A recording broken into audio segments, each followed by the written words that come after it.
and Frogs, a romantic tale. Hello, motherfuckers, and good morning. Welcome to my club of Cottontales, a place for me to be 100% me and help myself mentally and physically. Today's meeting comes about because of Fook boys and frogs. Oh, per the usual of some of the content in the last few days, other than yesterday. Yes, well, actually, did we make content yesterday? Well, anyways, I was laying in my bed. I'm still in my pajamas. I was laying in my bed. I was comfy as fuck. I had planned on laying down, collecting some more Z's. It's currently 9:47 a.m. Rainbow doesn't get home until 3 o'clock this afternoon, so it's my last day of me time, and I was just kind of like, enjoying sleeping in, and then I was going to casually get up probably like 10:30, 11, and finish watching the second Lord of the Rings before Rainbow got home. However, I had done a post because Blue Bear told me he was just like, Heath is a sign that romance is coming. And I was like, really? Like, Blue Bear's never fucking wrong, you know what I mean? So I decided to take a cute picture with Heath, and whenever I'm feeling that effervescence about, like, romance and stuff like that, like, I want to share it everywhere. So we obviously share it on Snizzity Snap, because Snapchat is my preferred social media, but I wanted to share it elsewhere, and we're only on one other platform where it might get to other people, Facebook. So we did a little post on Facebook, and I get it, like, I'm checking it, getting ready to kind of like fall back asleep, just doing my scrolling, and then I see a notification. So I check the notification, and it's a fucking thumb, which I hate the thumb reacts, especially if it's on something that's sad or emotional or romantic. Like, was it really too difficult to leave a heart? A care? Was that really too difficult? But see, what was insult to injury was that the person that left the fucking thumb was a person that I previously had a crush on who led me the fuck on. All they did was lead my bitch ass on. So for them to leave a thumb on my romantic post talking about my prince is coming, romance is coming, and they're just like, I'm like, I'm not medicated enough for this. I'm not medicated at all, but I'm not medicated enough for this. I don't fucking have the brain capacity to deal with that right now. So I instantly shut that off and came here to Club Cottontale. All of that happened literally 3 minutes ago. Yeah, no. I like get all the thoughts and feelings here into Club Cottontale where it can deliciously be done. Like, a part of me kind of hopes that I get some like trolliolis here in Red Dead, just so like it distracts me to the point that I'm not thinking about glasses. You guys remember glasses? Fucking in 2020 when I talked about glasses, didn't actually say his name because it was so fucking weird for me. I called him glasses. If you guys remember glasses, that's who my fucking post, stupid fuck boy. A fuck boy. That's what that is. A fucking fuck boy.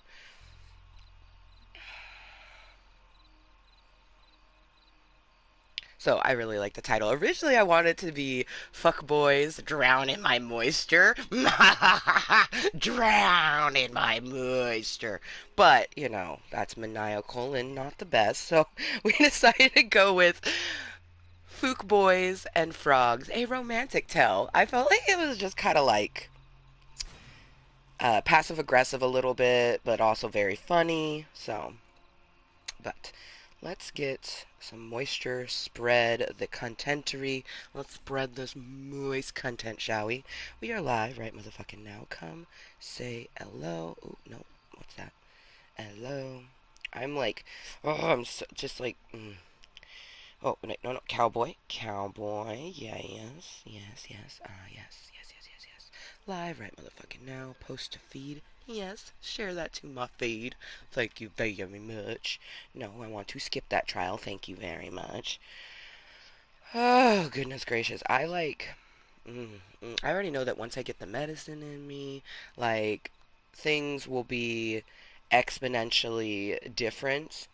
But I literally commented because I'm the type of person that if you're gonna do something that causes a feeling within me, especially on my platforms, I'm gonna call it out. So I literally put like you're gonna leave a thumb when you're literally a person who led me on. It's funny, the only reason that I even, because I had deleted him from my Facebook like a year ago, a long time ago. The only reason that he's even on my Facebook page is because I told myself if one of the people that I deleted sends me a friend request, that's their effort in actually trying to be my friend. Whereas I deleted them because they weren't making any effort. So if they resend me a friend request, I'm gonna re-add them. Give them the benefit of the doubt. Yeah, no. Fuck boys are fuck boys. And I'm just glad that I learned his fuckboy nature before I did dive into a crush that was going to go nowhere. And it is highly disappointing because, I've crushed on glasses since like 2009. The crush stopped after everything that happened in 2020. You know what I mean? Um, but I had a crush on this guy for the longest time. He was the first person ever who like I told, see, I'm getting shaky and nervous just talking about it. Fuck you, glasses. Fuck you. So when I, got the gumption to tell this person, like, I have had a crush on you for many years, but you always had a girlfriend, and then they told me, and now I think, like, you had the audacity to fucking tell me, oh, yeah, I had a crush on you too, always kind of looked at you from afar, you always had a boyfriend, I always had a girlfriend, so we could never do anything, and then we finally were single, and he made no effort whatsoever. I was always the one hitting him up. He never messaged me just to talk to me. It was like pulling teeth trying to get him to hang out with me. And it's because he was leading me on. He didn't care to get to know me on any sort of level. You know what I mean? And then to leave his nasty, disgusting smoker's thumb on my beautiful romantic post with a fucking gorgeous picture of me and Heath. Fuck you. That's just like. Urgh. So now that we got those thoughts and feelings out, and the content is spread with that little click click right there, oh, we got one more place to spread it, so let's go spread it there. We gotta put it on the Snapchat. I'm so annoyed. I'm annoyed. I'm so like I would be annoyed if anybody left a thumb. Straight up, I would be. I'm just. That's one of my triggers with Facebook is that stupid thumb. It even triggered me back before the reactions were there. I never really understood the. Huh, like I just don't understand the concept. Um, but when they added the reactions, I was like, okay, this is nice. Because when I love something, I instead of leaving a thumb and like, oh, I like it. It's like, I don't like this. I love this, and I used to be like, I'd leave a thumb and I'd be like, that thumb is actually a heart. So when they added the reactions, I'm like, yes. So now it's like, you have the opportunity to react in a certain way. Like, you should not be thumbing everything. You know what I mean? It's like sticking a thumb up your ass is how I feel it is. But, that's just me. Anyways.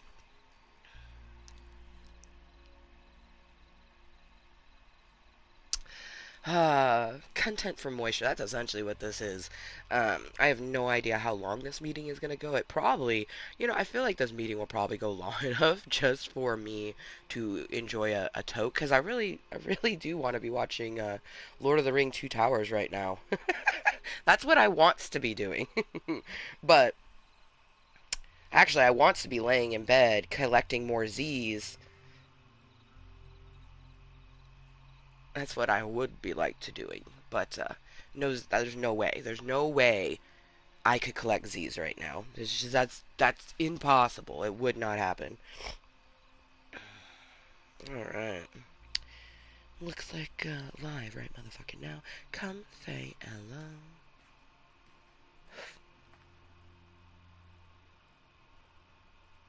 See, Emily knows what's up. She left a care.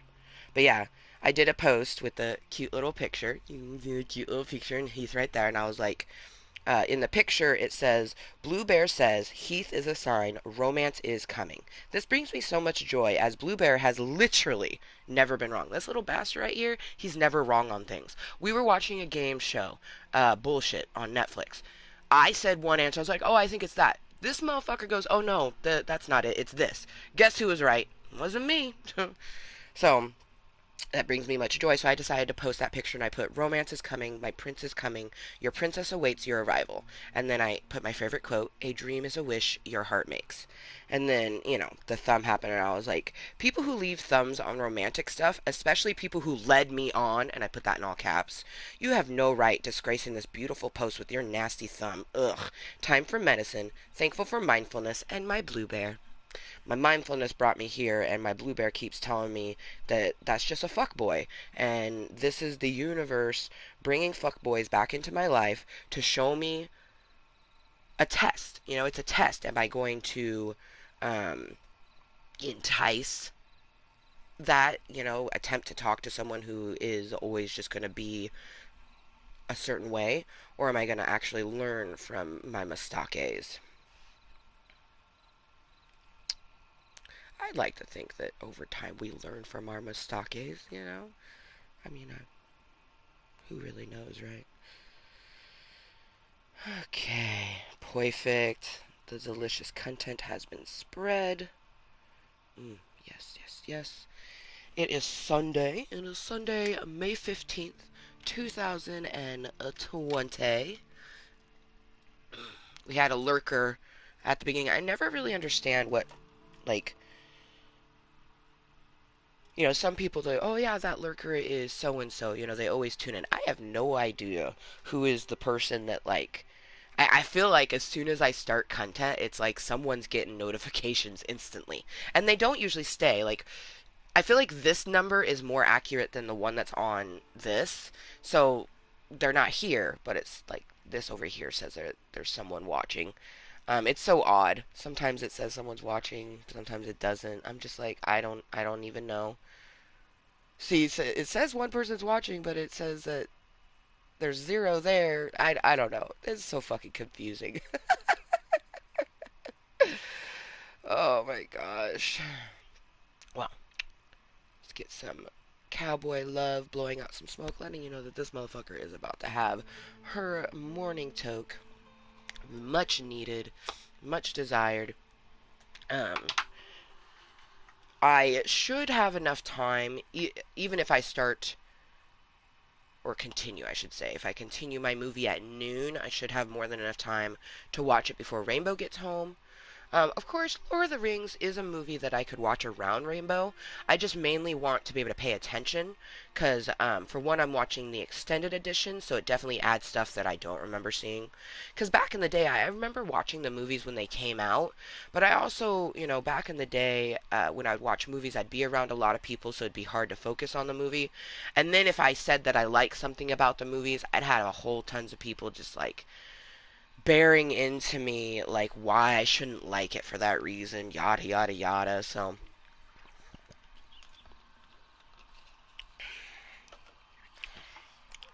that's probably some of the best advantages of being, the age that I am, is that I'm no longer, that 17, 18-year-old girl who has all these thoughts and feelings in her brain that she has no idea how to live with them. So she just kept indulging and trying to ignore and keeping herself very medicated all the time so then no one had to see how I was. Now, I'm not that way. The way to be a healthy being is to accept who I am on the inside and out. And I have a shit ton of mental health and physical health problems. If people don't want to accept that, then they really shouldn't be my friend. And it's just frustrating the amount of, and it's more dudes than girls, but girls too, just people in general, how they don't seem to actually talk. They don't seem to actually listen. Because if these people had actually listened to any previous conversations that we had in the past, they wouldn't be acting like such a fuckboy now. It's just so interesting that I've literally had a shit ton of fuckboy interactions in this month alone. Because, like, I had came across um, a message that Cody Red Ranger had sent me, and I blocked him instantly because I was like, ugh, you have my number, like, ew. I'm so proud of myself. I'm so fucking proud of myself for blocking the Red Ranger when I came across that because, past Amber might have tried to ask why, but there is no reason why. Like, people lead people on, and that's the reason. There is no other reason to why someone leads someone on. You chose to do that, and it's a fucked up thing. Like, I will never lead someone on ever. If I am not feeling a connection, if I'm not feeling a vibe, I will tell a person. I find that there's so many people in this world that just don't, and it's so frustrating. And that's how they end up being fuck boys and girls. Just like, ugh. Okay. Oh man, I'm like my pits. I'm my my body after getting all those thoughts and feelings out were profusely sweaty. It's like I, I feel like I feel like there's just water dripping from them. Oh, that makes sense because all of that was just so fucking annoying. And then it's extra annoying because, memories of glasses have been popping up in the Snapchat lately, and I'm just like, ugh. 2 years ago, I got led on. That's it. Like, I hate to say it, but I'm used to being led on. Like, I've been led on a lot in my life, but to be led on by someone who I had known for so long and had the audacity to tell me that they had a crush on me for, 5+ years, the same way that I had a crush on them, and then to just treat me the way they treated me, is just like, mm, mm, mm, mm, mm, mm, mm.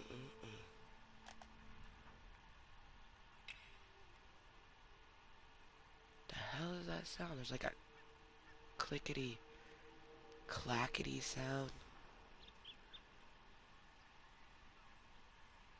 Are we close to Blackwater? I think we're close to Blackwater. Ayy, I was right. Honestly, are we gonna do anything in game? Probably not. Probably not. I chose because I had a couple options for. I could have done a meeting directly from my phone where it was just be my face venting, but I didn't want that. I wanted something to sort of distracted me. We got the beautiful sounds. We got birds, the breeze, the beautifulness. Okay. And if after I have some medicine, I feel like I want to dibble dabble on this, we will come over here and do these. But I don't really see us doing any of that. Like, Red Dead is just a good game to have in the background. This meeting straight up just existed because of fuckboys. Like, that's why this meeting exists. Most content exists because something caused it. Um, Sometimes, like the other day, I don't know if it was yesterday or the day before yesterday, but we made some content just because it was such a good, you know, effervescent. Oh yeah, we did calisthenics with Kottontale yesterday. That's right. Yeah, calisthenics with Kottontale happens when we're feeling. I am in pain though. Oh my god. Like, I had my bananas yesterday, and my left leg. So many shin splints. And then I had to, for a good portion of my evening, switch between ice and heat because some of my ailments need heat, some of the ailments need ice. So I had to like switch between ice, heat, and basically until it started to hurt because that like the ice feels good on one thing, but it hurts another thing. The heat feels good on one thing, but it hurts another thing. So I just basically kept the ice on as long as I could, and then switched to heat and just kept doing that until I found myself starting to fall asleep. Like, as it stands, I'm gonna have to rewind my movie a little bit because I just was like, I was dozing off. I was tired. But I am looking forward to finishing Two Towers. And then after watching The Lord of the Rings, I'm really looking forward to watching the Hobbit trilogy, where it shows stuff before The Lord of the Rings. Like, I'm assuming, I feel like we're going to get to meet Schmeagol before he became Golem. And that's something that makes me super excited. Um, like, super excited. Also, in the fact that, like, I'm sure we get to see Bilbo use the sword, Stinger, I think is what it's called, um, that he gives to Frodo. I'm sure we get to see him use that, like, in abundance. It would be cool if, like, at the end of, like, the last movie, they introduce Frodo because, Frodo is Bilbo's nephew, so at some point he's going to be born, and then his parents die, and then his uncle takes him in. So I'm hoping that the Hobbit trilogy movies kind of, like, address that so I can see what happened there. Um, yeah, I'm quite enjoying just kind of like watching something that I've never really watched in the past. And sometimes it can be kind of sad and depressing watching a movie by myself. But honestly, especially lately, I've been enjoying watching movies by myself because I can pause it if I need to, and I don't feel, obligated to keep it playing because someone else is watching it. So I can pause it and take a break or, go potty as needed. Um, I can cry and feel all of my weird emotions without someone being like, this isn't a sad part. Why are you crying? I've had people literally say that to me before. And it can be rough, because I have a mood disorder. Like I cry at things that most people wouldn't cry at. I get happy at things that some people wouldn't get happy at. I get angry at things that most people wouldn't get angry at. So when I'm watching a movie, obviously I feel the sadness that's directly on the screen, but I also will just start crying because it made me feel something else. I mean, that happens a lot. A lot, a lot. And it did happen while I was watching The Lord of the Rings. Like, for one, like, there were so many things that I just didn't even know was in the first movie, and like maybe like it was only there because it was the extended edition, like it adds a whole hour worth of content into the movie. But like I had no idea that you like legit get to meet like basically all the fucking elves. Like, oh my gosh. And how just like terrifying some of the characters are, even though you think they're not. Like it just and I also like that I only briefly kind of like when I saw the actor who plays Agent Smith in the Matrix movie, he's like the head elf or whatever. When I saw him, for a moment I was like, haha, Agent Smith is a head elf. But he does such a good job of helping me to forget that. But it took a moment, like, because especially when he did his raised eyebrow, I just imagine him being like, Mr. Anderson. I think I can't imagine anybody would watch Lord of the Rings, Fellowship of the Rings, and not think that as soon as they saw that head elf, just like, it's Agent Smith. Oh my gosh. And like Arwen, my favorite elf, Liv Tyler, I didn't know that she was going to be in the first one like she was. And the fact that she like straight up saves Frodo from those demon dudes. And what she says to Aragon, oh, how she was like, she gave up her mortal life. And I forget the exact quote, but she says something along the lines of like, one lifetime with you would be more worthwhile than a lifetime in the ages. And I'm just like, oh, like you giving up your mortality for love. Oh, oh, and I don't know how any of this ends for the most part. So it's like a part, like there's some things that I knew. Like for example, I knew that Gandalf the Grey became Gandalf the White. So when Gandalf died in the first movie, I was like, oh! But I was at the same time, I was like, wait a minute, he doesn't die. So I wasn't like super duper sad, you know what I mean? Because I already knew that he came back, type of thing. I still was surprised when he came back because the way they play it, you think it's Sauron, not him. So you're like, oh no, don't take him to the White Wizard, and the White Wizard ends up being Gandalf. Oh my goodness. I'm pretty sure I'm a hobbit. Enjoys good food, enjoys festivities and a good old pipeweed. There's so much toking in that first movie. Like, dude, Gandalf be token, fucking Pippin and what's his face, Mary just be token. I think the only people. No, we get to see Frodo toke a few times too because him and Sam take a break and they got their big. It makes me want a Sherlock. I want a Sherlock so I can sit and watch The Lord of the Rings with my fucking Gandalf pipe just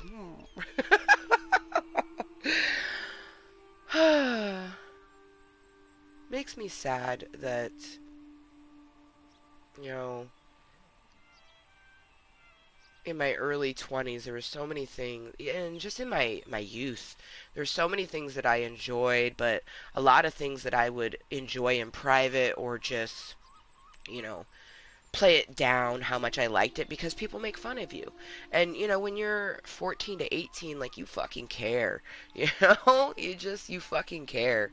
And I'm so glad that I don't care. Don't I am so glad that I don't care what people think of me, to the point that, like, I look around my room, and if I pretend it's not my room, I'm like, oh, okay, this is probably a teenager's room. You know what I mean? And it's not. It's a 35-year-old grown ass woman's room, and I love it.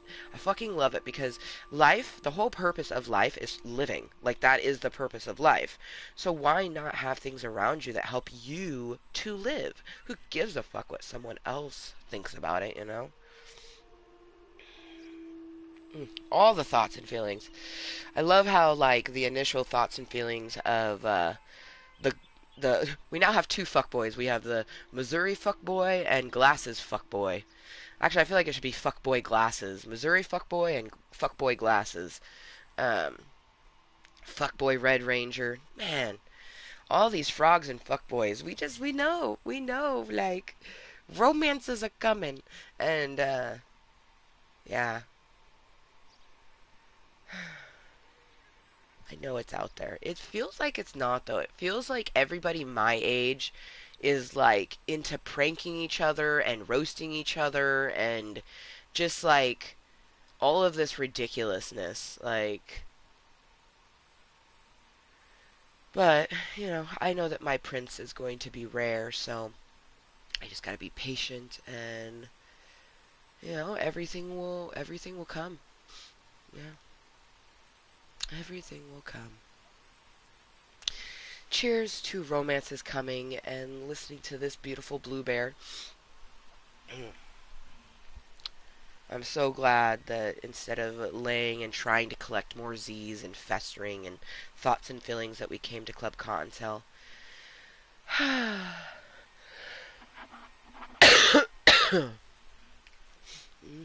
Cheers.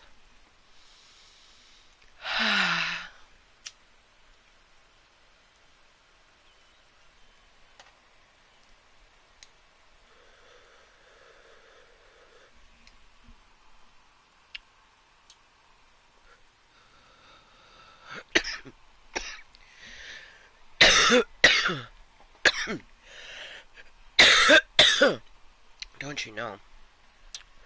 Originally, I figured I'd lay down, casually get up about 10:30, 11, make my breakfast slash start my day smoothie. I like to start my day. Um, it used to just be a fruit smoothie, but in the hopes of really being mindful and consistently pushing myself towards what I want, I started adding spinach to it, so it's half fruit, half spinach, um, to kind of get myself used to it, because it can be, even without vanilla in it, it doesn't taste bad, but I find that the vanilla, just putting a little of vanilla in there, really does mask the very earthy, leafy green taste. But yeah, I've been really loving just starting my day with that smoothie. I've been, honestly, I'm really proud of myself. I have been doing really good. Um, the other day I went to the Walgreens to get some ice cream for some caramel sauce that I have. Now, should I have probably not bought the caramel sauce? Yes, probably should not have bought it. Should not have brought it home. I shouldn't be eating it, type of thing. But I'm proud of myself that I didn't overload. You know what I mean? Um, I also, like, sometimes I'll have more than one bowl of ice cream, or just, like, put way too much caramel on it. And I was, like, modest with it. I just did a drizzle on top of my butter pecan, you know. Um, I'm still allowing myself sweetness because, like, I have a huge sugar tooth. My sweet tooth is immense. It'd be very difficult for me to just give up sugar instantly. I know that I probably should, because I am pre-diabetic. I'm pretty sure I'm still pre-diabetic. You get tested once a year. It's coming up at the end of summer. She's gonna retest me. But I know what I've been doing and what I've been eating, and I'm pretty sure I'm still in that sort of pre-diabetic realm. I don't think I've hit actual diabetic yet because they say that when you become an actual diabetic, your body will start to shut down when you try to eat sugars and certain things. And I haven't had that happen. Um, you know, I'm honestly surprised that I didn't become a diabetic with all of the things that I did last year. Last year was so intense with getting moved, living on my own for the first time ever in my whole entire life. At the age of 34, I embarked on something that most people do when they're like 19. But even though I moved out of my mom's house when I was 19, I lived with a boyfriend and his mom. And then after that relationship fell, I went back to my mom's, lived there for a while. And then where did I move out from there? Into a boyfriend's house. Lived there for a while. After that boyfriend, we didn't go back to our mom's house. I told myself like that is not going to happen.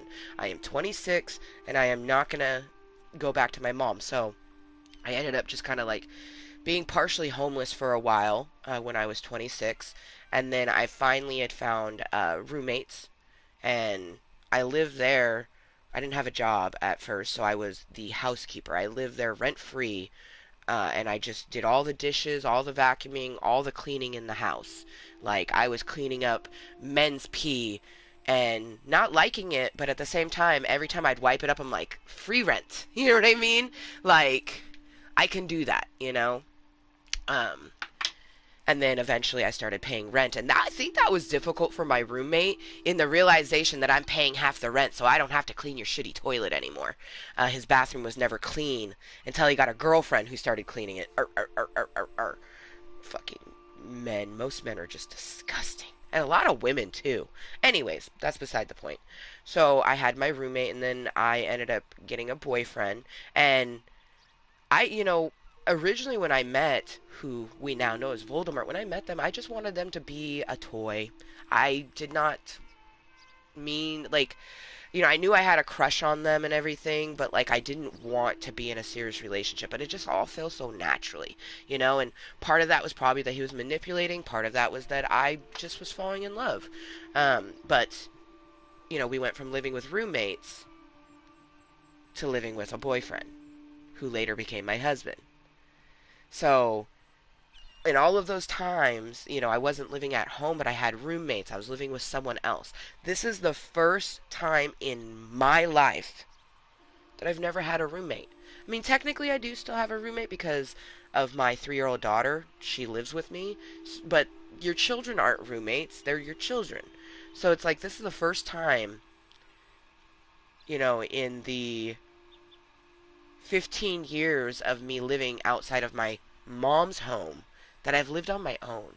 So it makes sense that it was so difficult for me to transition into that. So I was eating a lot of fast food, I was eating a lot of candy, I was eating a lot of junk food.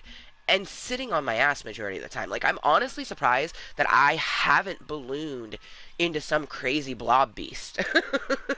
that's the contributing of the fact that I do have physical health disorders, so I have to stay active even when I'm not doing extra.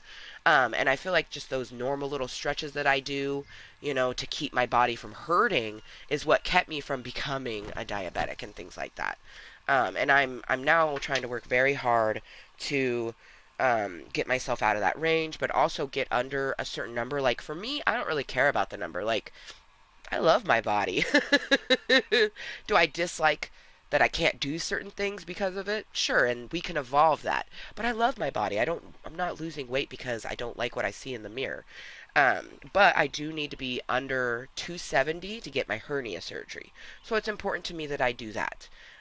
Otherwise, yeah, my weight loss any weight loss I want to do is for my arthritis, because when you have arthritis, 1 pound feels like 5 pounds. So, If I lose just 1 pound, it takes 5 pounds off of my arthritic knee. So I definitely want to be, mid to low 200s just for my arthritic knee. But now we have that extra boost of that I need to get this hernia fixed. It causes so much pain. I have to modify so much other things. Like, yeah, yeah. This meeting was really needed. I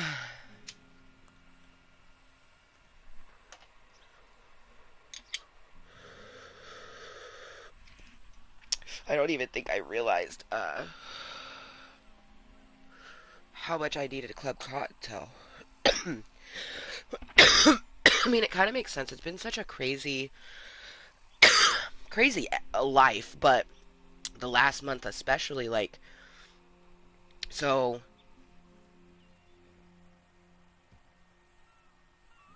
the weekend before Mother's Day, Rainbow had went to her dad's for a longer portion. So usually Rainbow leaves Saturday and comes home Sunday. That's the normal sort of uh, parental plan that we have. But the weekend before Mother's Day, Voldemort wanted to take her for an extra day, so she went Friday instead of Saturday. And then I kept her through the weekend, so I had her for a longer portion. But then she left on Thursday, which was this past Thursday, and now it's Sunday. So she left Thursday, and then I had all of Friday, all of Saturday, and then a portion of Sunday to myself. And then she's going to get home at 3 today. And I'm going to have her the rest of Sunday, and I get her Monday, Tuesday, Wednesday, but then Thursday, which is May 19th, and is actually Rainbow's father's birthday, which I already kind of figured he was going to ask to take her that day because it's his birthday. That's this upcoming Thursday, so it's like, I just had a longer weekend, and then I'll have a very short week, and then I'll have another longer weekend. It's like, it's awesome. It's so needed. It's more than awesome. It's extremely needed for the recharging battery of being a stay-at-home mom. But it's also very kind of like, what the fuck am I gonna do? um, you know, I always take one day to do weekly spider defense and cleaning. I clean my toilet and mop my bathroom floors once a week. I spray spider defense, which is just peppermint oil mixed with water. I spray that once a week. Vacuuming tends to get done as needed or once a week. So, yesterday I spent, or not yesterday, the day before yesterday, Friday, I spent a lot of time just cleaning, doing cleaning of the cave, dishes, laundry, vacuuming, so on and so forth. And then yesterday, I didn't want to call it a solo date day, but essentially it kind of was like that. I find that lately, when I do these solo date days, I get very romantically lonely the next day. It's just kind of like in my brains, we feel like doing a solo date was just a reminder of how we don't have anybody to date. And then I just try to remind myself that even if we did have someone that we were dating, we would still do solo dates because no one can date me like me. But we definitely were not going to do one this weekend. But no, like, I feel it. I feel it with all of the fuckboys and frogs that keep coming out of the woodworks, but I've been feeling it for a while. Like, I know that romance is coming. I just don't know where it's going to come from. Like, a part of me feels like it might come from dating apps, but most likely come from a grocery store because that's like the one place that I go out in public. And, being a hopeless romantic, you romanticize so many different things and you just like fantasize about what something could be. So I imagine I'm like in the grocery store trying to grab something on my tiptoes, contemplating stepping on something because there's this thing that I need because it's for Rainbow, like she has her applesauce. It's up there and I'm like looking for the applesauce and of course I find it and it's just, right out of my reach and I'm just like struggling and then all of a sudden instant anxiety because there's just like a person there and they grab it down and they go, "Here you go." And I'm like, "Oh, thank you." And they're like, "Oh, I'm so sorry. I didn't mean to scare you." I'm like, "It's okay. You just got into my bubble." And then after, I like, I'm done kind of like freaking out because someone got into my bubble, I look up and I go, "Oh, you're cute." And then we both giggle and then it just kind of like, goes from there. I do that a lot. I definitely I enjoy fantasizing and daydreaming, and it can be fun to romanticize different things because you never know how something's going to happen.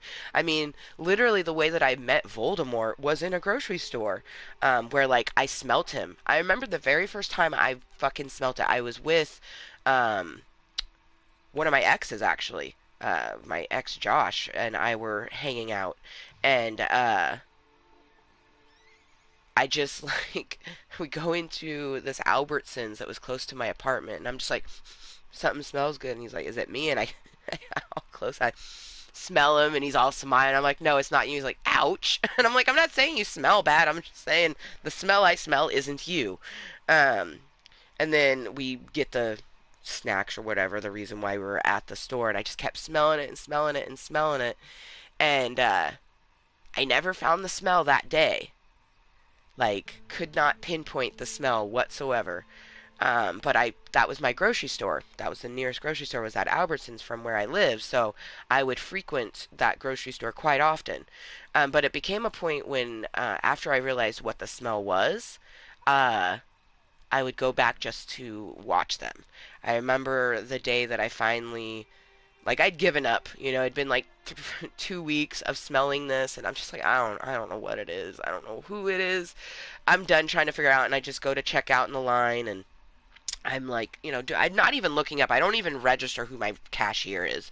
Just getting my stuff, and then um, I smell it again, and I'm like, and I look up and I go, "You smell nice," and the person's like, "Oh, thank you," and I start flirting, and they didn't even respond to it. I later found out it's because, they don't know what flirting is. Even to this day, I don't think they know what flirting is. But anyways, they didn't know I was flirting because they don't recognize flirting. And I was not subtly flirting. I was flirting to the point that, like, one of his coworkers even said, like, she was flirting with you.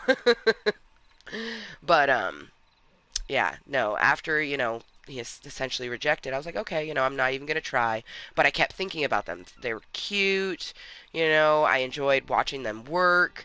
They smelt so nice. I just wanted to get to know them. And, I would talk to it about the people who were around me, which was my roommate. And my roommate, Superman, I'm She-Hulk, he's Superman. He was the one that actually talked to who we now know as Voldemort. But he was the first one to talk to him because I couldn't do it.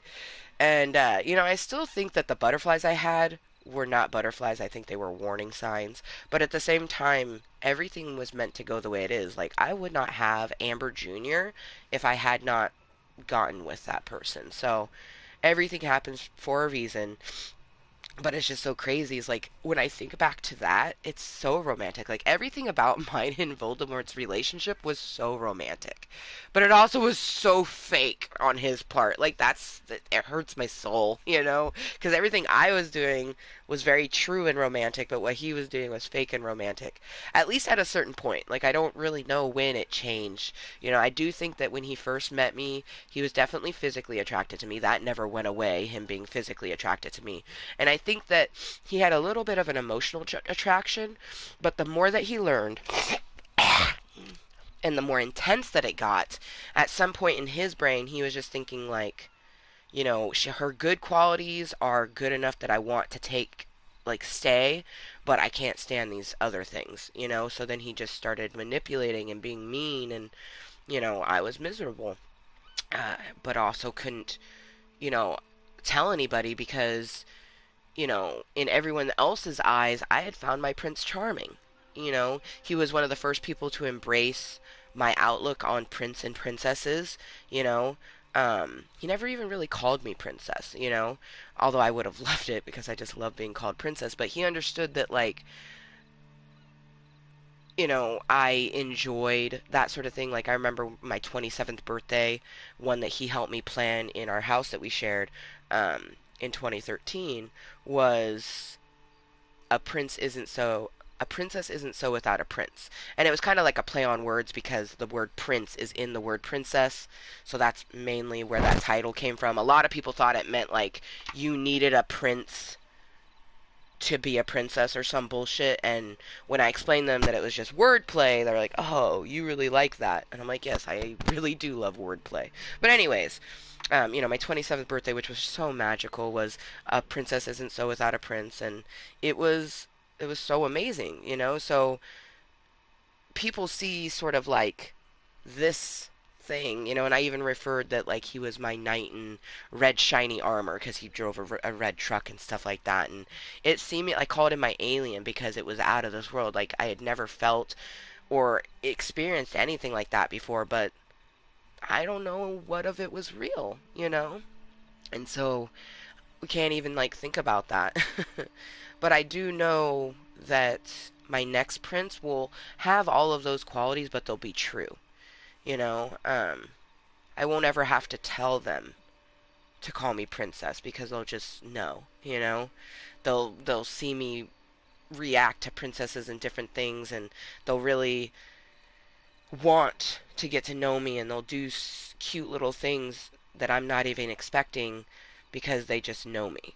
You know, that's how I've always been. I definitely have given romantic stuff to people who probably didn't deserve it, but I felt that I wanted to give it to them, so in my mind they deserved it, at least at the time. Man, like I remember Voldemort's first birthday that we were together. I did like a whole specialized thing. Um, yeah, so crazy to think about. Like the first gift I gave him, it was these little tiny, awesome shot glasses. And I mean, he was a 22-year-old guy. So what 22-year-old guy isn't, sort of a drinker? But it later turned into that he liked more than just drinking. Like it was a problem.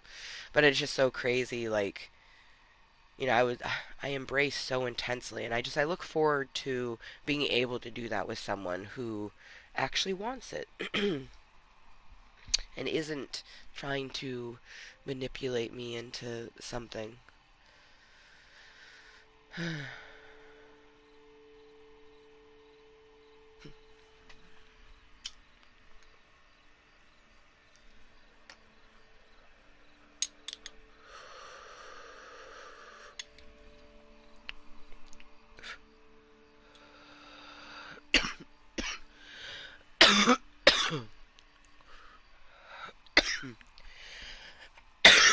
This has been quite lovely.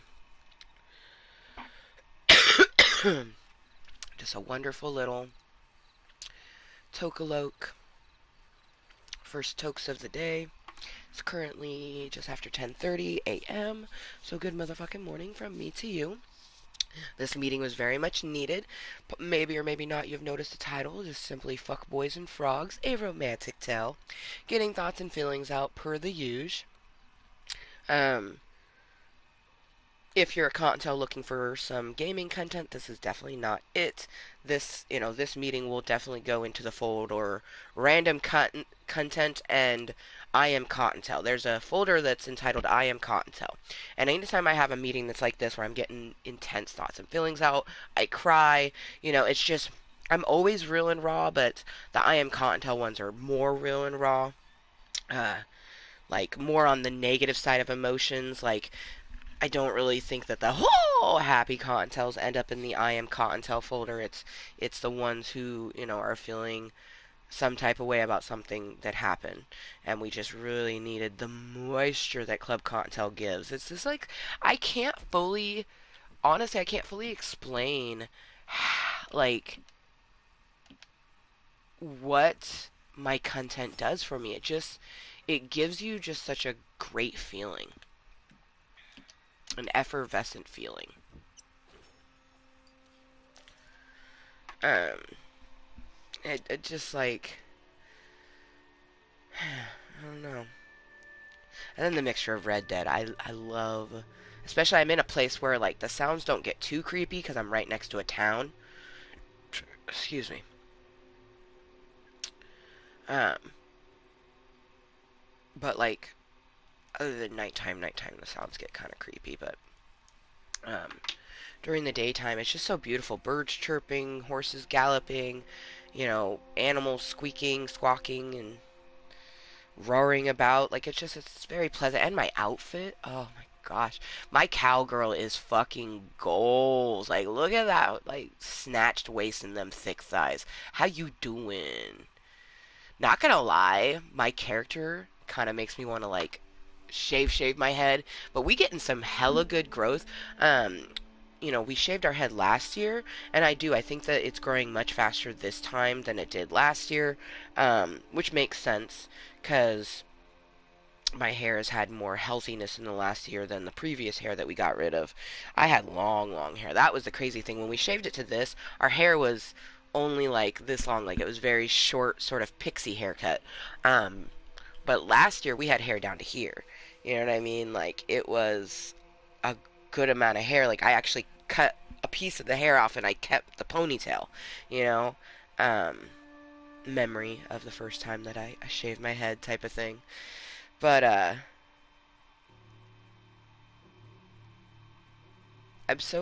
just, yeah, I'm like, other than the fact I look like my brother Nathan, and right now I just don't even want to think about him because he's being very selfish with his son. But or selfish to his son, I should say, not. Anyways, uh, I don't really like looking in the mirror and seeing my fucking brother, but I love how soft my hair is, and this time around, I like my silver hairs more. Last year when I shaved my head, and at first I thought they were lint because I had these little, like, pieces that were sitting above my brown hair by, like, just a tad bit, and I was like, is that lint? And I started to, like, feel them. I'm like, oh my god, those are hairs, and they were just everywhere. It's like a fucking everywhere. Every like 5 hairs, it seems there's a silver hair. Just tons of them, intermixed. Um, it's probably more like every 30 hairs because hairs are really tiny. But anyways, like, it's frequent throughout it. And last year, I was just like, that was a huge reason why I bleached my hair again, because I just couldn't take it. My hair is about this long, about an inch long, and it was getting to a real awkward stage, and I'm like, nope, you know what? Um, I don't want to deal with brown hair in this awkward stage. I don't like all of these. They're not even gray. They're silver and white. Like, straight got some geriatric hairs on my head. It goes along with my geriatric leg. Um, but this time around, for one, my natural hair color is definitely more lightened. Uh, Last year when I had cut it, I found that my follicles were a bit darker than my natural hair color. Now we have that very, like, beautiful, um, sort of mahogany, chestnutty color of my natural brown hair, intermixed with the silvers and whites, and it just, like, it's beautiful to me. Like, I don't know. I don't know. I'd like to think, and I do think, that it's just more healing, Uh, every day, every moment, every breath, I heal more from everything in my life. I'm actively dealing with everything from Voldemort, but I'm still dealing with a lot of childhood trauma. You know, um, a lot of just a lot of stuff. And just trying to remember and navigate that we're at this point, because I spent a good portion of my life never thinking I would get to certain portions, thinking I'd never be a teenager, never be an adult, and now I'm 35. What? Mind blown. It's awesome and crazy. Like, I've been living on my own. Officially, February of this year was 1 year on my own. So now it is May. So it's been like a year and 3 months. February, March, April, May. Yeah. Wow. That's only 15 months. I'm 35 and I've only been living on my own for 15 months. It's so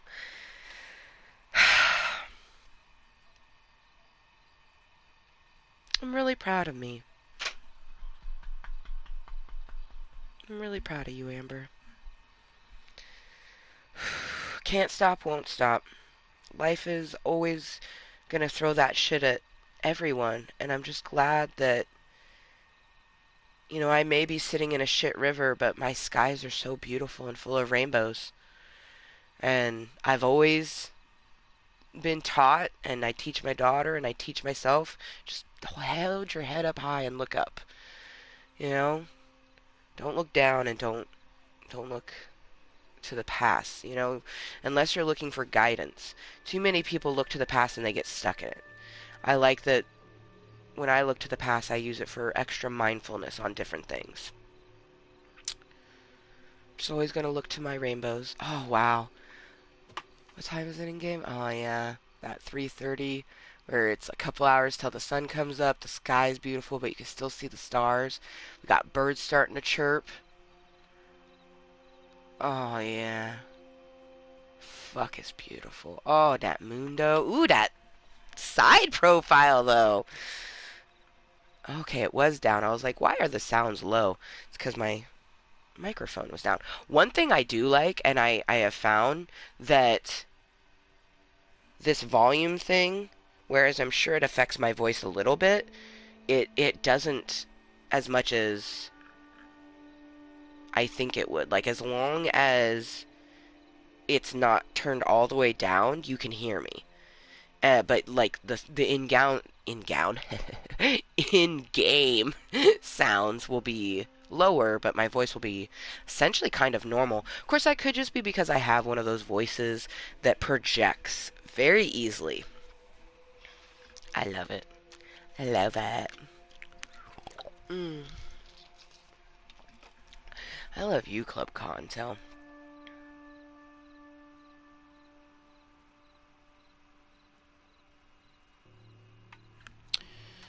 Talking about affection. I fucking love you. I love my mindfulness, I love my medicine, and I love my motherfucking moisture. So, moist, Mooiisstt, it has a definition. Essentially, it is to be 100% yourself, regardless of what some motherfuckers thinks of you. Love yourself, and you will be loved.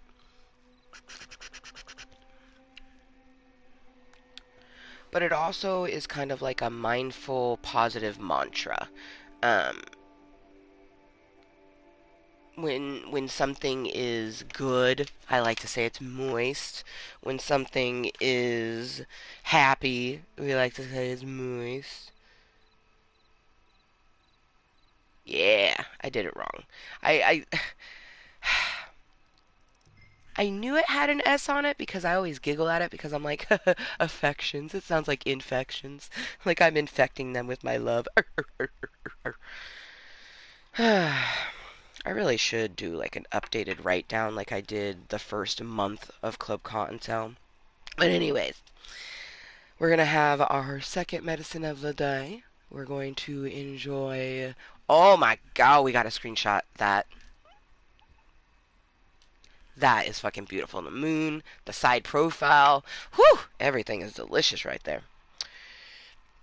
But I am seriously, seriously thankful for not just stewing in thoughts and feelings, coming, getting medicine in us, enjoying the ambiance that is here in Red Dead, and I am looking so much forward to continuing my Lord of the Rings watch through.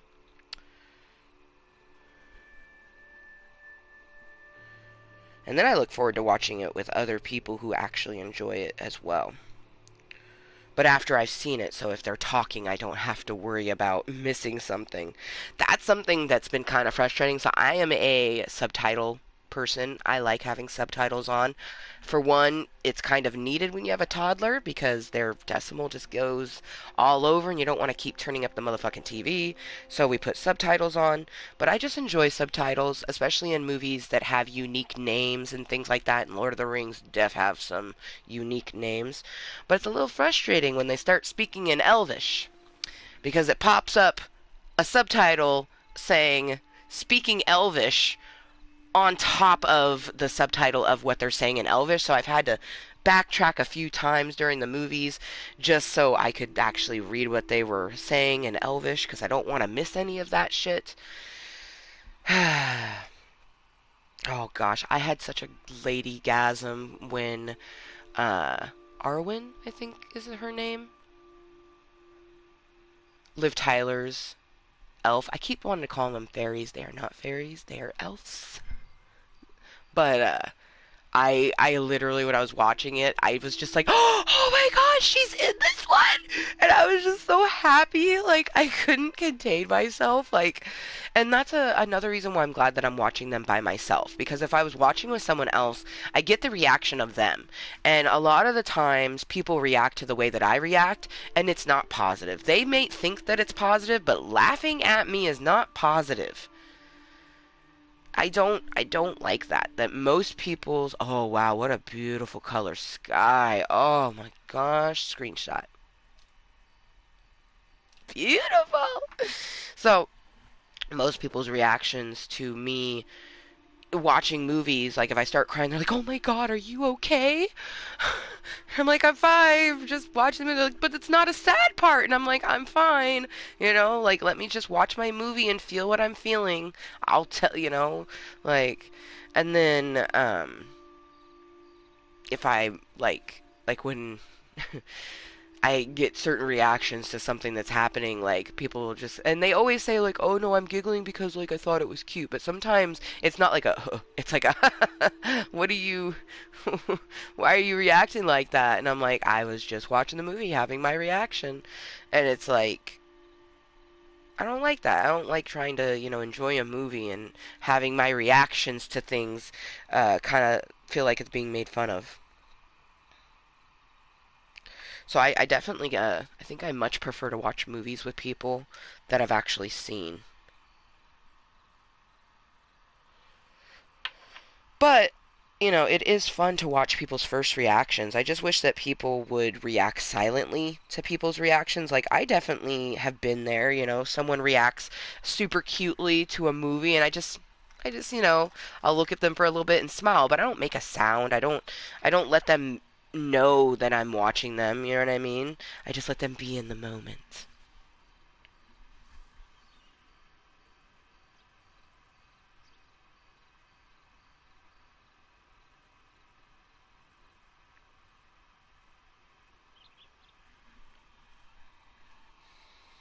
Man, I see my Cinderella character sometimes, and I'm just like,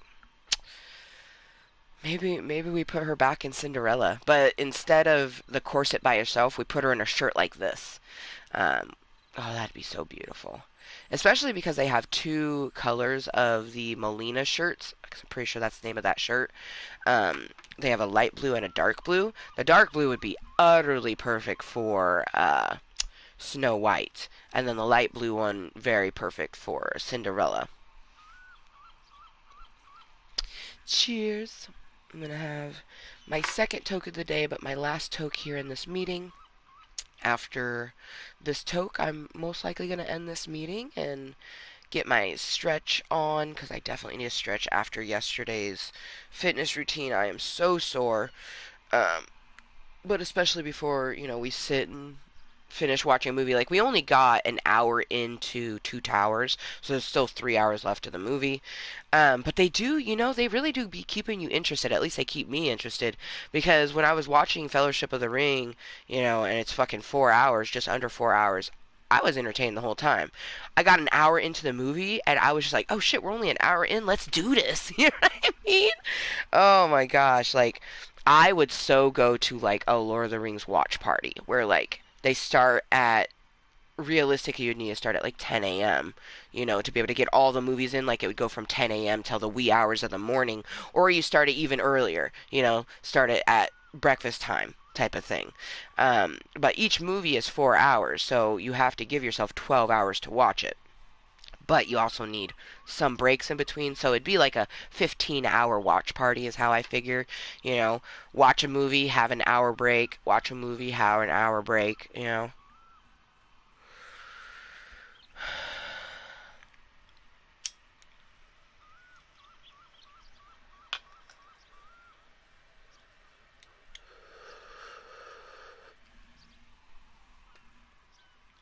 And I definitely plan on and look forward to.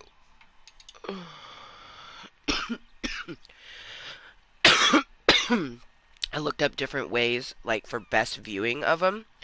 And the only reason I decided to not do that order is because it's been so long since I've seen those first three movies that I want to see just those. Plus, when those movies first came out, we didn't have the Hobbit movies to watch after the first movie type of thing.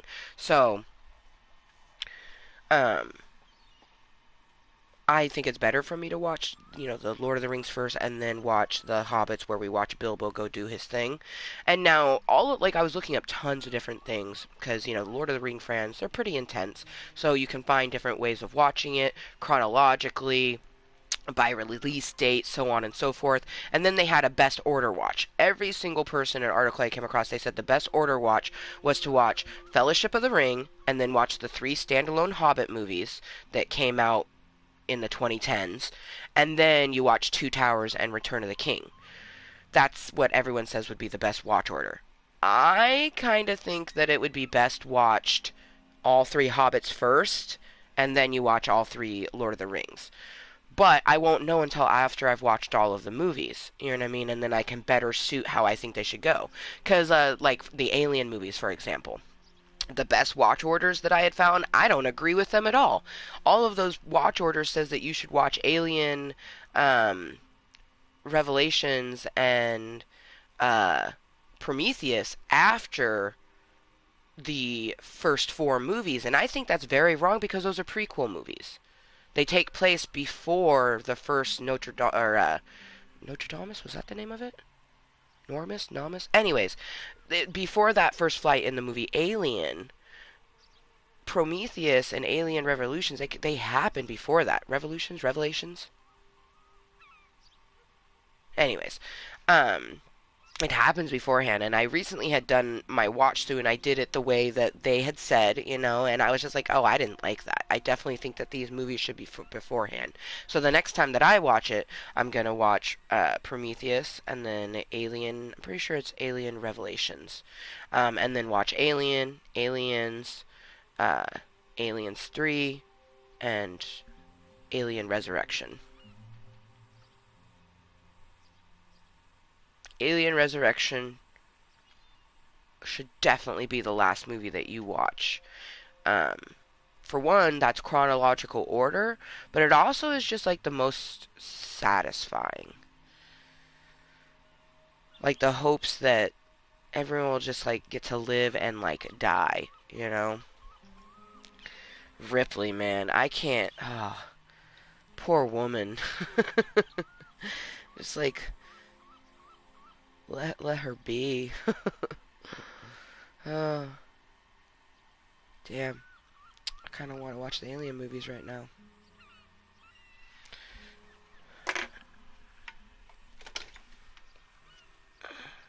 Alien Covenant. Ah. I was like, Revelations doesn't sound right. Alien Covenant. So you'd want to watch Prometheus, Alien Covenant, Aliens, Alien 3, and then Alien Resurrection. I have all of them. The only one I don't own a physical copy of is Prometheus, and I purchased that on Amazon Prime. But I have all of my Alien movies just sitting there. Mm, mm, mm. I love those movies so much. Mm. The next one that I want to get is I definitely want to get me a Matrix box set. I also really need to finish my True Blood collection before, it becomes difficult to get certain things like that. I think that may be like the next sort of like frivolous gift that I get myself. It's good to get yourself frivolous gifts. I either will get those or I'll put the money aside for getting the color in my tattoos. Um, but yeah, because it'd be like $100 to get the last two bits. At least they should be 50 or under. I always like to over budget. I'm pretty sure, like when I bought the sets, I'm pretty sure they were like 25, maybe 30. So I would think they'd be right around that same price, but I always want to over budget. So have $100 to get the last two of my True Blood collection. So either put $100 towards that or $100 towards getting the color in my ladies.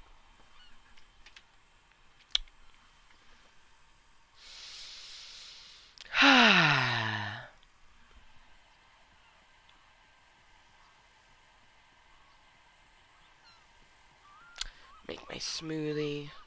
Although, yeah, make me a smoothie. I was almost gonna be like, maybe I just have like a bowl of cereal, or maybe even make myself some eggs. But no, I'm just gonna make my smoothie because that's a quick and easy way to get a good calories in me, and it fills me up. That's another thing. It tastes good and it fills me up. I'm so thankful for that. Ooh, or maybe I'll have some toast. Some buttered toast, just like sounds so dank right now.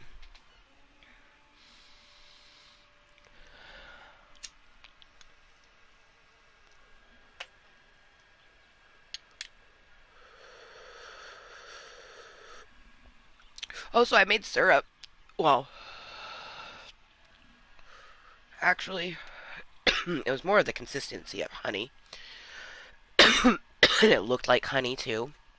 But my I learned that my single burner, the hottest it can get is about 225. So that's good to know. Um and it also makes me sad because it means that I won't be able to tangaloo anything while I'm here in the cave. Because I just don't have any way to get it to boil up hot enough to be 300 degrees, which is what you need it to be, that hard shell. But the fact that I made like it looked kind of like cum, like the look of it, the consistency. Even while I was like eating it with my strawberries, I was like, oh, cum strawberries. Almost made me gag a little bit. Oh, but it was so delicious. It was less sweet than honey. Um, yeah, it was really cool. I didn't make what I wanted to make, but I did make something I'd never made before, and that was pretty fucking cool. Uh, like extremely fucking cool, actually. Like I could essentially make like all my own everythings. You know what I mean? Like I can make my own maple syrup if I wanted to. It also kind of puts into perspective how much sugar is really in those syrups and things like that. And it's like, ooh. But I look forward to when I can get, it heated up to 300 and we can make some Tangaloo fruits. Especially because like I had dragon fruit and it looks so pretty on its skewers. Like everything looks so nice, but it just it didn't harden because I made syrup, made cum honey. I did not make a hard crack shell because I only was able to get it up to 225. My burner doesn't go any hotter than that. But man, it was really cool though, making something I'd never made before. Um, Anytime I make things, to me, that's an art and craft medium. So baking, cooking, many other things, to me, is an arts and craft. Anything that you can create with your hands is an art and craft in my book, and I love arts and crafts. I'm sad. Like, I really need to start wearing my sleep braces more often because I haven't been. I just like my brains have been very kind of like overly stressed because we're waiting for the results of our hearing, and it should be sometime. I'm hoping that when I check the mail later today, I'm hoping that, maybe it's in there, like maybe it came on Friday or Saturday or something. But sometime this month I should be getting the result of my hearing. Um, it's always 50-50, but I like to keep the mindset that it's a no, and I do kind of feel like it's a no. Like the longer you wait, you just kind of feel like it's a no. But at the same time, like when I think back to the actual hearing and how everything transpired, I do feel there's a chance it could be a yes, but I don't know. Got to keep in the headspace just so we don't, you know, in the past when I've gotten a no, it has been so affecting to me that I almost didn't want to continue on. Like the first time I did it, I was 21. 22? 22. I was 22 the first time that I filed for Social Security, and I did it 100% by myself. Now I do it with an attorney, which is so much more helpful. But, like, oh, see, fuck. Even talking about this is giving me chest pains, but I need to at least finish my thought. When I was 22 and I got the denial, I had a lot of intrusive thoughts, and I'm very, like, I kept the candles from my 23rd birthday. I have memories from my 23rd birthday because I didn't think I was going to get to my 23rd birthday. And I'm 35 now, and it's just so crazy, but, uh, it's been a long, crazy journey, and, now, at this point where we are, I've had 2 hearings, and it's been a long, tumultuous journey, and a lot of things that, like, I stunted the I probably would have had it already, if I hadn't stopped it, because it was just too much for me. Now it's the exact same thing, but it doesn't feel as much because I have a lot more mindfulness, and I also everything is hard. You have to choose your hard. You know what I mean? So I'm choosing the right hard, if that makes sense. It's kind of like, being unhealthy is hard and being healthy is hard. Choose your hard. You know, some people think it's easy, but that's because after you're doing it for a while, it becomes easy. Like for me, fitness has always just been in the background for me because of my leg. Even when I wasn't doing extra stuff, I was always doing my bare minimum stretches and things because if I didn't, I wasn't going to be able to walk. I wasn't going to be able to move, and I would be in a lot of pain. When I was younger, stretching could take away the pain better than it does now. That's definitely one way getting older affects you no matter what your health ailments. But especially if you had, physical health pain since you were a teenager. Um, and I'm sure that maybe I had pain when I was a little kid, but there's so much that happened in my childhood that, like, there's so much pain up here, there's no way I could even register physical pain, and that's been the case a lot of my life. Like right now, my headache is so bad that, the twinge in my hip is only very tiny. Plus, we have medicine in us, and that's one thing I'm so thankful that medical marijuana is so beautiful for pain, both mental and physical. But sometimes, I'm medicating for my brains that I rarely think about how the fact that my knee and my hip don't hurt as often, you know, because instead of taking arthritic pills, I can toke a bowl. That's beautiful.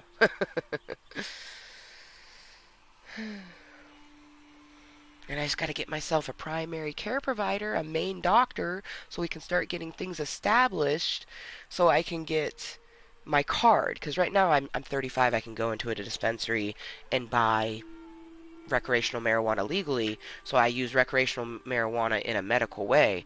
But, once I get a doctor established and I talk with them and they listen to me and I go, I have joint and arthritis pain and this helps me with it, I can get it for that. And then I also would like to get a psychiatrist who will listen to me on the fact that, in the same way that this helps my physical pain, it helps my mental.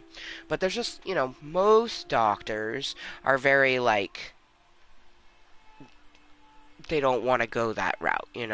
They want me to take the arthritis pills. They want me to take anxiety pills. They just want me to take pills. And I'm not opposed to pills because I'm on birth control pills. What I'm opposed to is someone not listening to me on what I know helps me.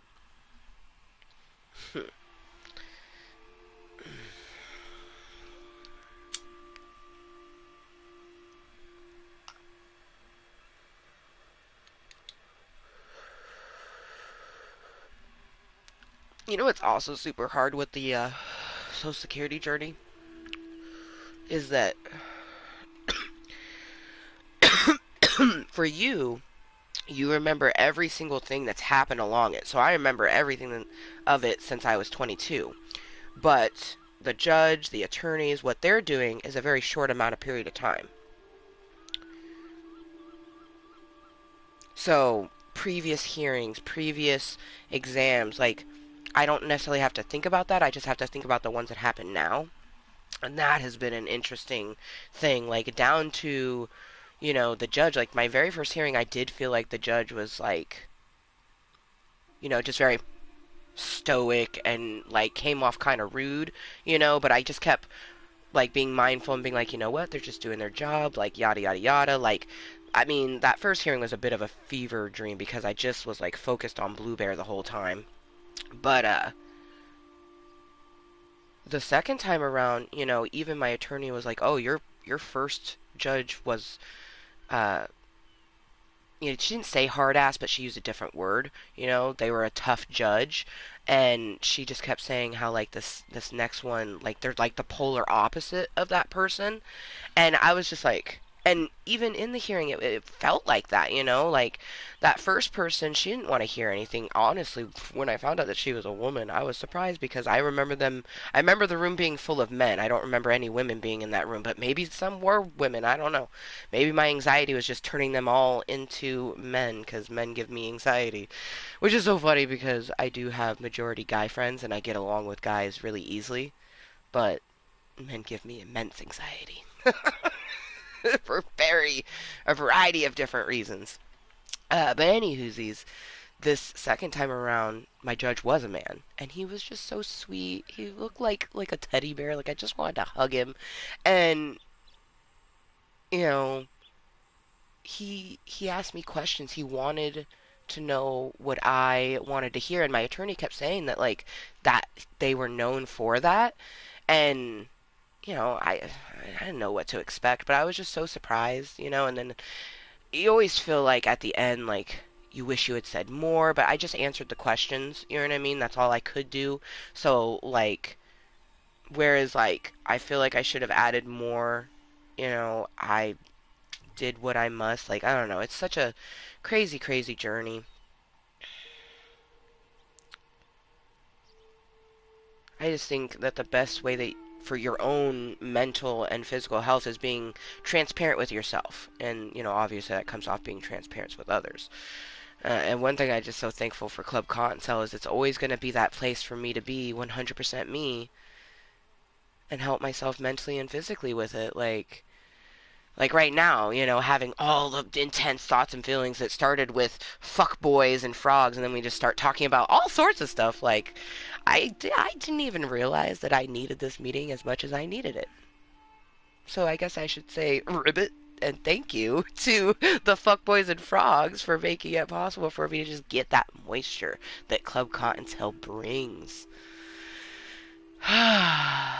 Like my headache feels a little bit less talking about the social security-ness because it has been just like a hellish weight. And it probably would be easier if I had like consistent conversations and people that I could talk to on a regular basis about it. But like, there's people that know about it and have known about it, and I just like I do reach out, but I shouldn't have to constantly reach out. Like it would be nice if just one of them was like, "Hey, how you doing? Like, you had a hearing a month ago. Like, how are you feeling?" But nope. That's okay though. It's definitely makes me thankful for like Blue Bear and everyone else. When I was younger, DID was just scary. But as you get older, it makes you feel a lot less lonely. Oh man. I really want to continue my watch through now. I'm so thankful that we decided to come have this delicious meeting, which I cannot get over the title. Originally, I wanted it to say, Fuck Boys and Frogs, drown them in my moisture. But I felt like saying that you wanted to drown someone in a title was just opposite of what we try to do. So, whereas that's essentially what we're doing.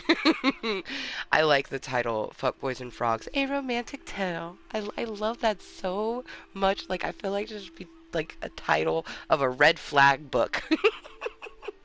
Things to avoid so then you can get your true romance, whatever that may be. Your king, your queen, your princess, your prince, your motherfucking Brock. I don't know. I heard that someone married a pet rock, and I thought that was so beautiful because I have Boulder. You know, if anything, we're in like a common law marriage by this point because he's been in my life since I was 19. uh, my Moistly Hallows. Man! I'm just, I feel so good right now, and I really want to continue watching my movie, but at the same time, I kind of want to play. What is this red? We don't like that. That is way too close. If it was registering on my map, oh, fuck me, and it's not registering here. That means that it's like probably a person doing some. Oh gosh, and it's in town.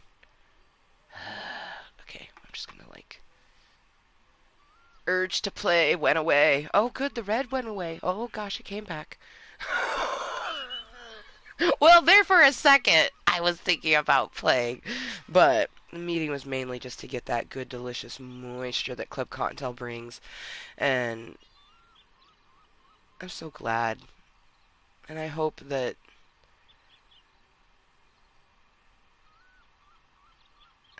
glasses leaves my brains more after all the fuckboys and frogs. They keep coming out the woodworks, but no one wants to think about them. That's frustrating that I've had memories popping up of them and then the fucking fuckery. All the fuckeries, man. Mm. But it means, definitely means that romance is coming. Ah, I'm so excited. I'm excited for that. Like, I don't know when it's gonna happen, but man. Like, a part of me, like, tries to tell myself, like, okay, you know, don't overdo it, but like, no, fuck that, because my future prince will enjoy all of the craziness and will want me to drown them in my romantic moisture. So, I won't need to tone myself down. I look forward to that. Look forward to someone who, you know, when I'm legitimately doing something that's frustrating or they're feeling some type of way, they communicate it just like I would. You know, there just doesn't seem like there's enough people who want to communicate, who want to converse, who want to have a meaningful relationship with another being. And it's not difficult. It's really easy to talk. I mean, it is for me. Maybe it's just that I meet super introverted people. Like, I do have a theory. I have a theory that extroverts, just like we have like a radar or like a beacon. I would be more accurate. We have like a beacon for introverts, like extrovert here.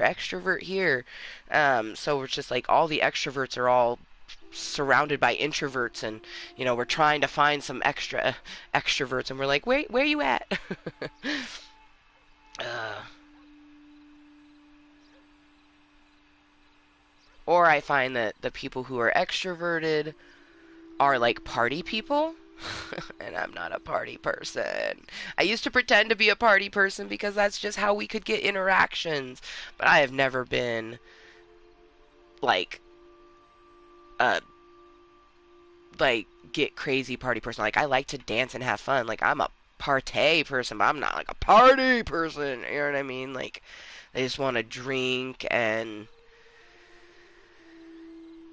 do random shit. Like I would, yeah, I'd like to go to a party where like there's dancing, but I also could play a board game, or maybe there's some people watching a movie, like people that want to have like an actual conversation. Like I'm just so chatty, and I don't have enough people to talk to. Like I've had many people tell me, many people, and the most recent one was just last year. Like, you know, you talk to yourself, right? Like people say that to me, and it's like sometimes I want to be like, no. I had no idea I was talking to myself. But of course I know I talk to myself. Sometimes I do it just because I mean I don't think about it. It's not like I'm doing it on purpose. But like right now, I mean, yes, I am talking to myself, but I'm not. When I'm making content, this is so much different than being by myself talking to myself.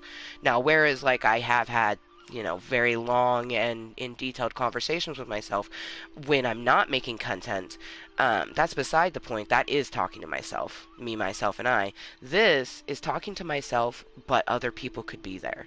You don't know who's lurking, twerking, watching this incognito-ly, who's watching this later on as posted content. When you end a live meeting, you know, it tells you how many views you have. That's the amount of people who popped in. It could be like one person popping in 10 times, but it's usually not, you know? Um, and then after it's posted, that number grows. That's other people who are finding it, you know? I, you know, my lurking community is large and my support system is tiny and mighty, but I'm just so appreciative to anyone who takes time out of their day to enjoy my contentery because, like, literally, you could be doing anything in life. Anything. Absolutely anything. And so when someone chooses to take a portion and spend it with me, it's like, why would I not appreciate that? You know, like, I'm here for me, myself, and I. But if anyone happens to hop on by, it's like, hey, how you doing? Cheers to you for being a deliciously moist cottontail.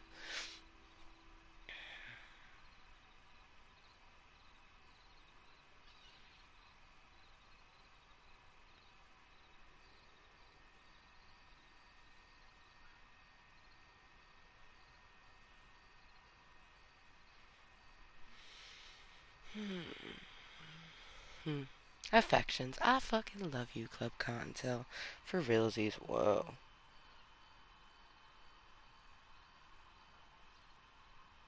That looks exactly like a snake. Like it's got the face and everything. That's so cool. Be cautious of the snakes,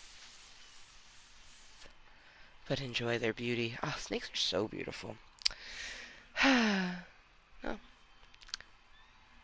let's finish this Tokalook, say our goodbyes, and then I definitely need to get my stretch on. I don't know if I'll get dressed or just put something on in the meantime, because I'll have to get put actual clothes on for when Voldemort drops off Rainbow. But after this, we're just going to have our start the day smoothie and then continue our Lord of the Ring watch through. We're on Two Towers. We're about an hour in. I'm gonna back it up a little bit though because I was starting to doze off, and I'm not trying to miss anything. Like I'm very invested and want to know everything.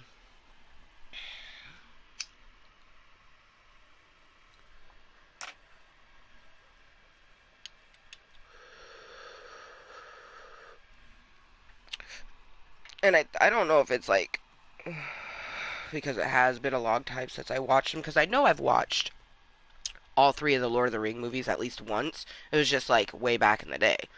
Um, so this feels like the first time watching them, but it also is the first time of me watching the extended editions. So it definitely feels like a brand new movie. You know, like there's parts that I remember, but then there's parts that it's like, whoa, what was that? Like, and it's been so long since I've seen the movie. I'm like, was that in the original one, or is this the extended portion? I don't know. Oh, it's been fantastic, man.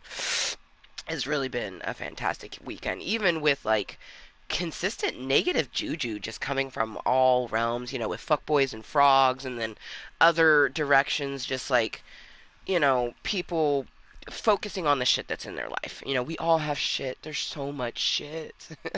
Life is shitty. But life is also so beautiful and shiny and glorious like a rainbow, you know? And it's like you can look at the shit river or you can look at the rainbow sky, like it's a choice. And I like to say that like mindfulness is like windshield wipers cuz you have a life's rainbow. It's bright, it's beautiful. Everyone has one. It's just some people have let their rainbow be snuffed out with the shittiness of life, you know, and some of them are just choosing to live their lives not cleaning it off because you have to clean it off. It's I've been there where I'm just covered in shit and I'm like, fuck, okay, where is that beautiful being that we call Amber, you know? And it's like I'm glad that I have my mindfulness that helps me utilize tools like Club Cottontail, this delicious contentery that you're watching right now, because having this helps me so much. Like it like I truly kind of feel and I know that Club Cottontail helped me get through everything that was Voldemort, even though, you know, there's tons of stuff that I hid You know, I do think that if I was to go through all of that content through those years, I probably would find bits of where, like, I was just bearing my actual soul. And I'm just very thankful that I've had, my little slice, my little piece, and I created it, you know? There's a place for me to be me. And it's so awesome. Ah, it's also awesome that it's not quite noon. As long as I start the movie at noon, that will be plenty of time to finish it before Rainbow gets home. Very excited for Rainbow to come home, especially because we have a very short week. Thursday is her father's birthday, so I only have her, from the portion that she gets home, so she'll get home about 3. So I'll have her for the evening of today, and then Monday, Tuesday, Wednesday. But Wednesday night is gonna be crazy because like she's gonna be leaving the next day for another long weekend. Like we just had this long weekend, and this long weekend, whereas it was enjoyed and very much needed, I had no idea. Like, I knew it was going to be a longer weekend. I thought that he was going to pick her up on Friday, but, like, he picked her up on Thursday, which is totally okay. Like, I want my daughter to have as much time with her dad as possible. That's why I let her go, type of thing. But it just was like, whoa, like, I lost a day all of a sudden. You know what I mean? And she was even disappointed, too, because we were planning on going to Grandma's house and things like that. But I'm hoping that we can plan something like that this week. Either her grandma comes over, but it's a short week at the same time, so it's like, we, like I usually have her Monday through Friday, so you take away even one day, and it's like, oh man, like yeah, you know. Because come Friday, I'm pretty exhausted. So when she gets picked up on a Friday, I'm like, okay, yeah, I'm about to just like get all of my cleaning done today, and we gonna relax Saturday because we'll have a whole Saturday to ourselves, and then she comes home Sunday. But when she leaves on a Thursday, it's like, I have a Friday and a Saturday to myself. Most people would be so excited because you go hang out with friends or go do stuff. I, Even when I reach out, that doesn't always happen. But I haven't been invited to something since like 2015, 2017, somewhere around there. Like, and I think it was like a kid's birthday party, probably. Other than kids' birthday parties, I haven't been invited to something, and I haven't like gone and hung out with my friends or had like a board game night. Oh, that would be so much fun. And I mean, I threw a cave warming party, and some people came, and that was really enjoyable. Like, but that's always been sort of the thing. I can invite people and they will come, but like I want to be invited. It gets exhausting constantly reaching out to people and only some reaching back, so you're giving pieces of yourself, not getting a lot back, and then you're having to regain that, and then you're doing it again. Like, it's exhausting. So I would love to have plans. I would have loved to have. I mean, this weekend was so lovely, just me, myself, and I. Like, I am my own best company. So, I mean, if I end up just having my company next weekend, okay. But I do hope that I get actual in-person interactions. That's not just my mom. That's one thing that I am really glad that I had set up that Thursday, because it helped with the fact that originally it was supposed to be me and Rainbow there, but it was just me. I was able to watch so many movies that I would not have been able to watch if Rainbow was there. So like everything seriously was just like deliciously moist and worked out and was much needed.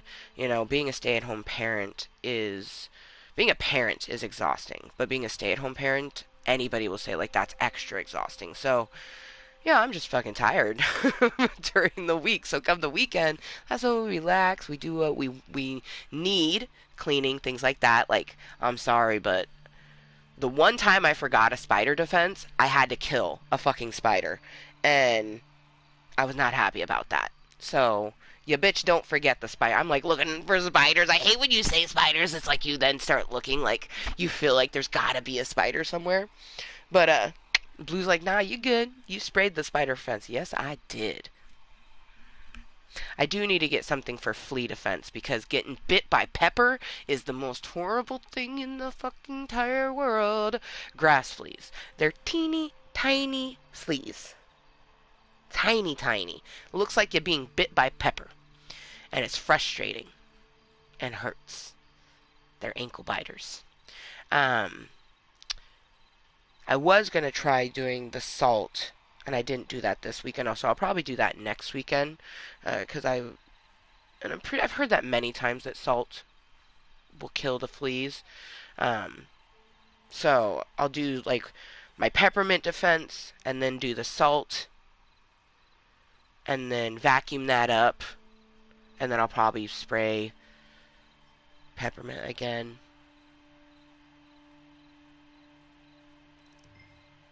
I always do it twice. I really don't like spiders. I let some live. I do tend to have like a kitchen spider and a bathroom spider because they tend to stay where they are. They don't, come out very often, and they do help to kill other things, especially the kitchen one that I had in my cave. Charlotte did work, okay? I was sad when she died. I made her a tombstone, okay? She lived from spring to about fall, winterish. Um, and this little tiny pea-sized spider killed like three or four.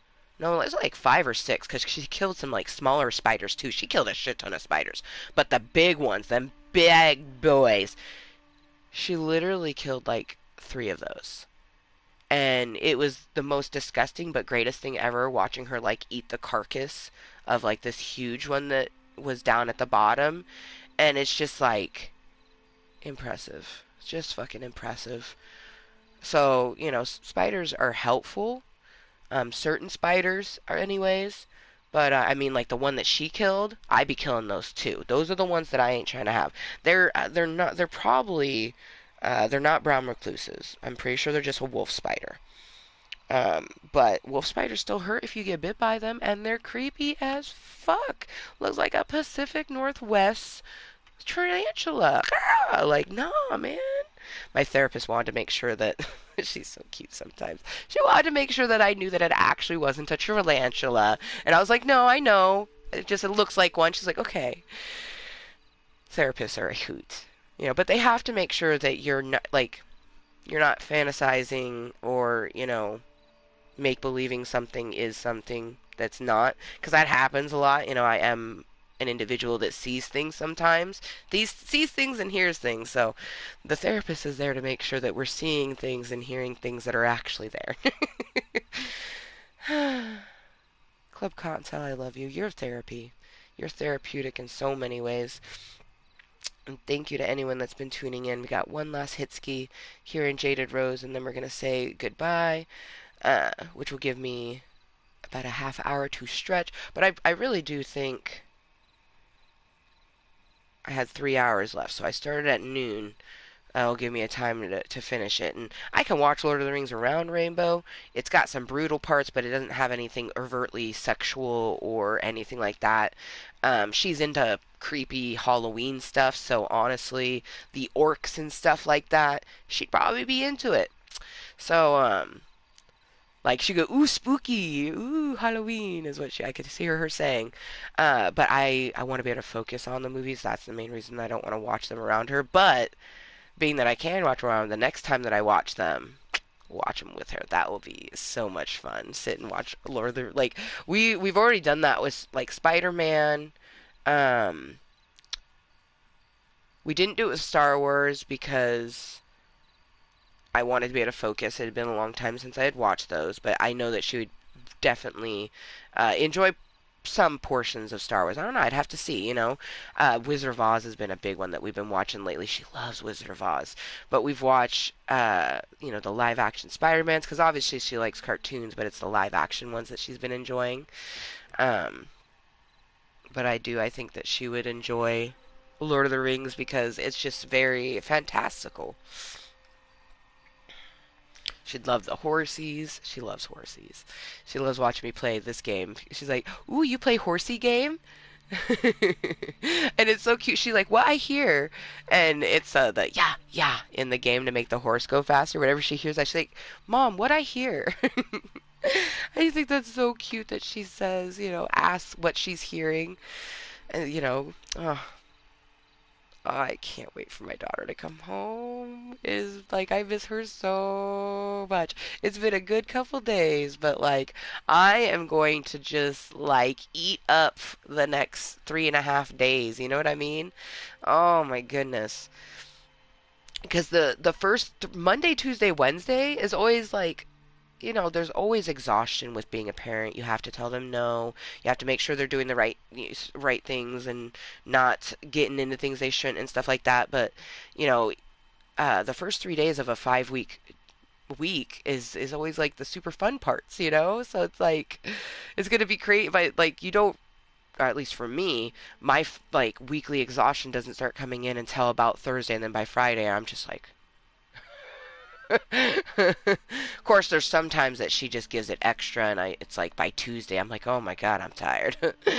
Oh, but man, we had such a wonderful Mother's Day weekend and week. Like, I'm just excited for her to come home. Oh, I can't wait. Oh, I can't wait. Anyways, cheers to a fantastic rest of my morning, which is like 29 minutes, but especially cheers to the afternoon, enjoying the rest of Lord of the Rings, The Two Towers. And then, yeah, I'm excited.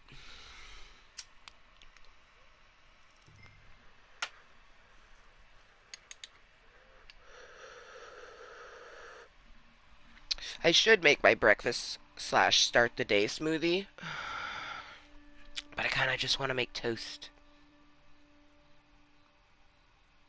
I don't know, we shall see. Any whoosies. Until next time. Oh, before I forget, I feel like I try to say thank you a bunch, but just in case, thank you to anyone that's been tuning in, whether you've been lurking, twerking, watching incognitally, or watching this later on as posted content. Thank you for joining me for Fuck Boys and Frogs, a romantic tale. Just us getting our thoughts, feelings, and whatnots out per the usual in our delicious place that we call our Club of Cottontails.